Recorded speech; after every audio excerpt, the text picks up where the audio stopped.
week of Maundy Thursday, Good Friday, and Easter Sunday.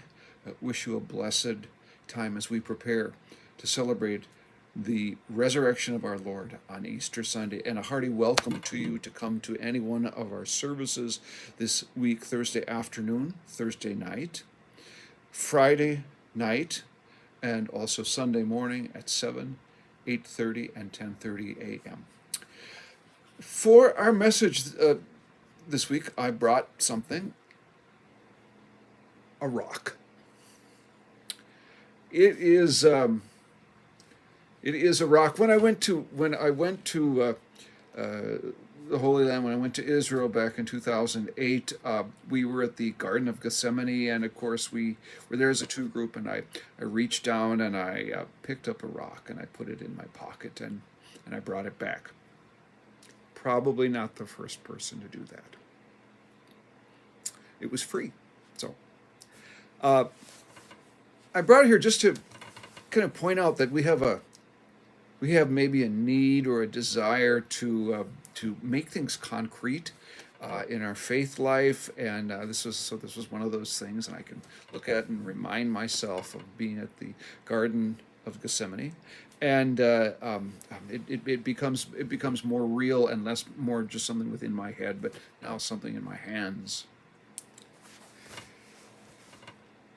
Maundy Thursday, the traditional time when Jesus goes to the Garden of Gethsemane to pray.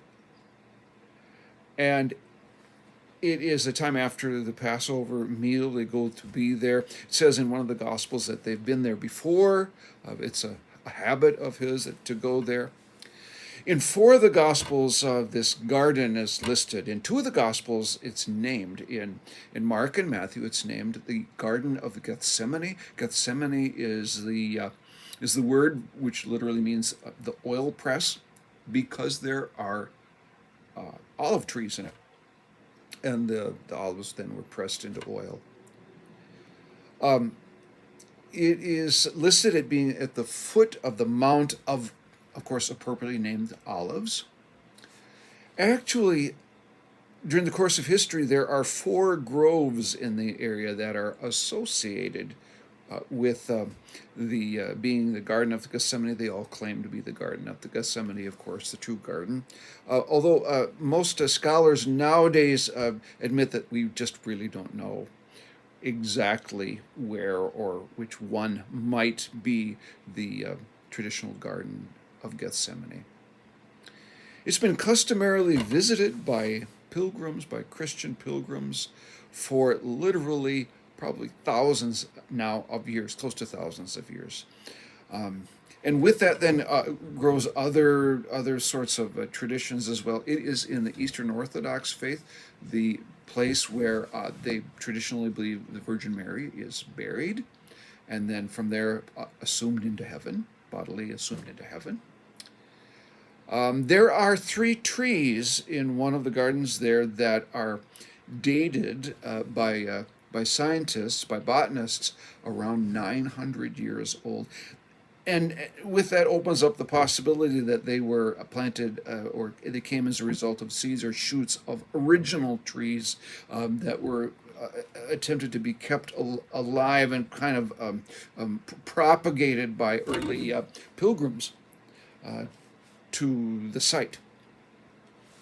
There are a couple of archaeological digs that have been conducted there. There are the ruins of a 1,500-year-old Byzantine church there, and yet older, the Second Temple period, which would be around the time of Christ, a mikveh, or which is a ritual bath that Jews would use. And on the floor of that Byzantine church, they found an inscription.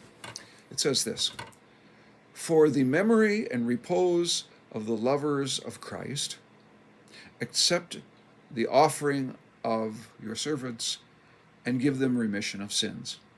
So there's this sense there that has one of the earliest Christian places for pilgrimage, and there's been some sort of site or church there very, very early on. The farther it dates back into antiquity, the more we begin to think that it may have actual connection and not just sort of just a tradition, but there is some actual connection, and there is with this Byzantine church a very, very far back connection to a place that is called Gethsemane, a place that we think of this Thursday night as we gather for Maundy Thursday worship. Please join us as we think about that night, that place, and the evening which our Lord shares with his disciples and which we share with Holy Communion.